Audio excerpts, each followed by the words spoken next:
Chess opening is one of the most important parts of the games, and many players do the same mistakes again and again. They're repeating the same mistakes. In this video you're going to learn what these mistakes are and how to avoid them. Without further ado, let's dive in. I had the white pieces in one blitz game. My opponent is above 2000 elo player, and after these moves he played the move b6. This is not one of the most important moves actually, and his idea is to play bishop b7 and control this e4 square. But white can play this one, and after that we can play d5, so black is not controlling that square and we can continue playing the center with this move e4. Now he played that one and we should be extremely careful here. His next move is bishop to b4, pinning the knight and creating more troubles against that pawn. So we have to play this very important move a3. And now black is in real trouble actually, because he cannot really strike in the center or do a lot of things in the center. He played that one, and here is the first common mistake. Many players are moving the pawns in order to do other things or to make breakthroughs or to stabilize the position of his pieces. He would like to put the bishop there actually, and he would like to avoid my move b4. For that reason he played that one. And after this he played this move h6, and you can see he's continuing his mistake. He's playing a lot of pawn moves and he is leaving his pieces undeveloped. This is the real problem. Now he would like maybe to stop my idea bishop to g5 here, pinning the knight, but I wasn't intended actually to play my bishop there. I'm intending to put the bishop on g2 and in the right moment to do some tricks with the bishop on g2 to take here, to capture the bishop, something like that. And the next idea is to put the knight on h3 and f4, and I'll have a very secure position in the center of the board. So I played this one, he played there, I played this move, and now once again he committed the same mistake. He played again the pawn there. So you can see he started pushing forward his pawns. He managed to put the bishop there, but he don't have very nice development what he is going to do with his remaining army, and my knight doesn't have a bright future there. So I drop it back in order to strike his king side with this one, with this pawn h4. He played this move. Now we have this one, and unfortunately for him he cannot continue pushing his pawns. Now I'm no longer able to go on h3 and f4, but I have another route, and the other route is on e3, and then I can go with the knight there. So I'll have again my knight here, and the game can continue. Maybe if I'm waiting, for example, let's wait to do all of the moves to see to show you the plan. The plan is here to play something like d6, and now you can see this is the tactic. We're attacking the queen and the bishop there, so he cannot do.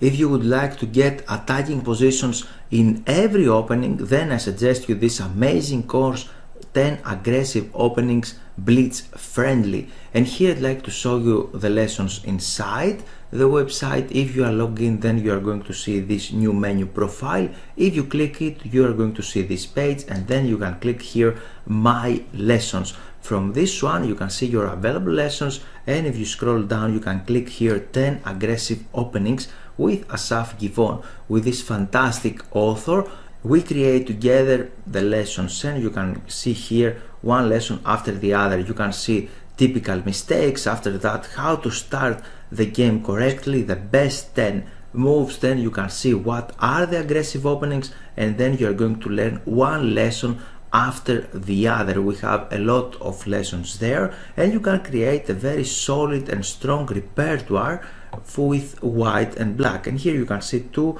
of the free lessons that I already published them on YouTube.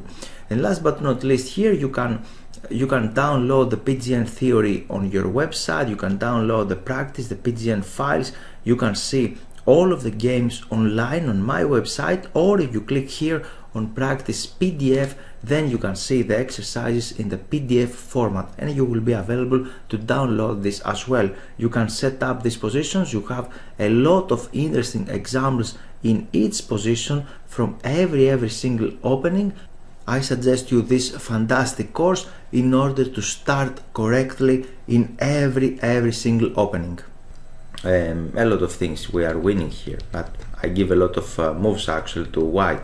But this idea, and he don't have a lot of good moves here. He cannot find a good plan because this knight doesn't have a future, where this knight will go, cannot go there, doesn't have a good squares for all of his pieces. He played that move, I captured there, he recaptured like this, we have that move. My idea is to put my knight again on e4, but he just exchanged it, okay. And now after this move we have e4. I'm completely controlling the center, I'm threatening that pawn, he cannot really castle, and he don't have future for his knight, as you can see, and the bishop as well. So white's position is clearly better here. He played that move, and we should ask ourselves what my opponent is threatening.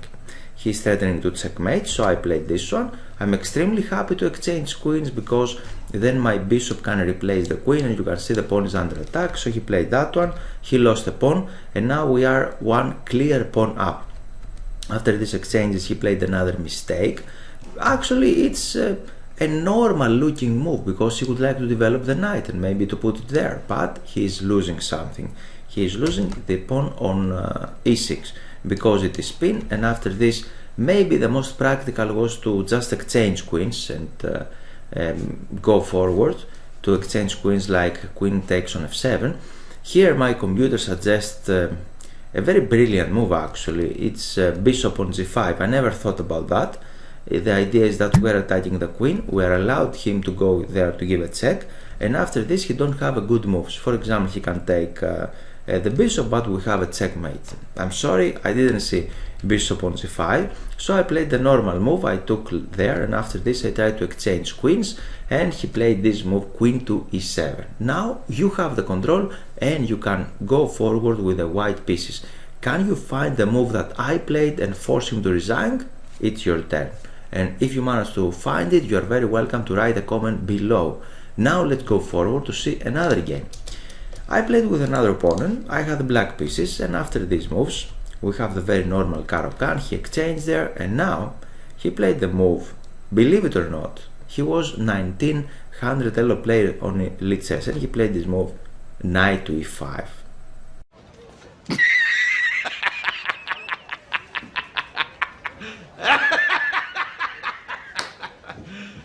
Are you serious? The second common mistake is do not move the same piece twice. Why to move the same piece there? This is not a piece Superman.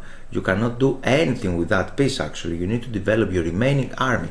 Maybe he would like to give a check here to capture something on c6, I don't know. Maybe something like that. Or he would like to create a scholar checkmate with a knight this time because he don't have the bishop, right? So maybe something like that. So I played this one. I'm happy if he just exchanges, everything is just fine because we are controlling the center. We can play something like that. Black's position is very nice actually. What he did, he just put his knight there with two moves, and the third he just captured my knight. He's losing a lot of precious time. But he played this move d4, and now I played queen on b6 because I'm threatening that pawn, and I'm pressing on b2. He cannot really develop his bishop right now because the pawn is hanging, so he played that move. Another very ugly move, he would like to attack actually, and as I explained on my new course, the new upcoming course on positional chess, you cannot really attack if you don't have activity. How are you going to attack? Because now he would like to capture here, but I just captured his central pawn here on d4. He was happy to capture my knight, hoping for this exchange to capture my queen, but in chess we have intermediate moves, so we have a check, and after this I just recapture with the pawn. We have some exchanges, and the position is not completely clean right now because he has this one. Now he has little development because I'm a pawn up, and after this maybe he has some ideas like that. I have to go with the king on d7. It's not the end of the world. Black is clearly better here, but still not like that, but still black is little under pressure. And after this move I played a6, and now I was relaxed actually because you don't have very nice continuations. I played maybe as I look it right now, it's knight a4 actually. Knight a4 is very nice move, and again it's not so clear. He has compensation because he's threatening something like that. This is little compensation actually. He was little lucky here. He was little lucky. Maybe my move, this one wasn't the best, and after this I have to play something else. I have to develop actually the knight. I played against that move, but I am allowing this one. I'm committing the mistake. Try to defend a little bit, but you see, you should not move your pawns. You should move your pieces. But he played this one, a move without real development actually here. And after this one, now he don't have this move here, and everything is just fine for black. After this I developed my knight, after that I played the knight there, and after this again the same mistake. As you can see, he's trying to stop me for going on before, but this is not the end of the world, because I don't really threaten to capture that bishop, and after knight before he can go back on b1 for example. But I give this check, and after this I played bishop e7, maybe to attack his bishop or something like that. He played there, and now the funny story started. I played there to attack his rook. He played here, and now we have a double attack. He's doing something. He played this move bishop on c4, try to attack my knight, and here's the question: what are you going to play? I didn't play the best move. The best was to go on a5 to attack his bishop actually, and then the two pieces. I'm attacking the bishop and I'm attacking other two pieces, so I'm going to collect something. But I played this one, attacking the rook, and he went back actually here. And I have to take the knight. We have some exchanges here, and he's losing another pawn. So we are 3 pawns up, and after that move, again, it was a blitz. I didn't play the best actually. The best is to castle or to play king e7, but I played that one. And now he resigned actually, because I'm threatening this bishop and he cannot really capture on g7. We have this one, and now we are attacking the both of the bishops. Or if he just capture here, I was planning something like that, but I'm not winning. I have to castle. I'm not winning just yet. I need little more moves. We are 2 pawns up. I need to castle in any case. For that reason I told you that here castling was the best move. What you learn from this lesson: do not move your pawns many times. Try to do something else. Try to develop your pieces, and in the opening do not move the same piece twice. This is that you should remember in order to play better chess. Thanks for your time, and I hope you enjoyed the video. Here it's time for action. This is the initial page of my website, and here you can click Give me access to get access to free lessons. You can read this page, and if you scroll down, here you can add your name and your email. After that, you're going to take a free lesson how to avoid chess blunders. So, time for action is now, and you're very welcome to join my mail list.